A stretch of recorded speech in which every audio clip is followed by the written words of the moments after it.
নমস্কার, আমি কৃষ্ণনগরের এমপি মহুয়া মৈত্র বলছি।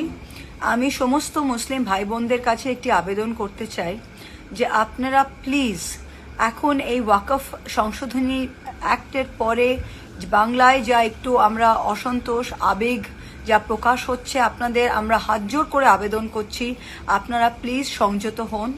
পশ্চিমবঙ্গ সরকার, আমাদের তৃণমূল পার্টি এবং মমতা ব্যানার্জি আপনাদের সাথে দাঁড়িয়ে রয়েছে।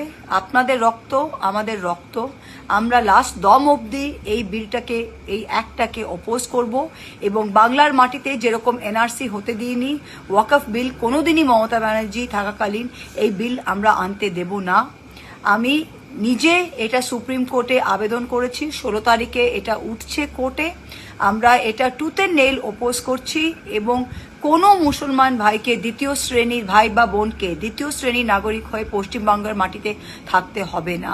শুধু একটাই আবেদন আপনাদের করছি যে এই সময় উত্তেজনা, আবেগপ্রবণ কাজ যেন করবেন না। এটা কেবল বিজেপির হাতে নিজেদের তুলে দেয় না।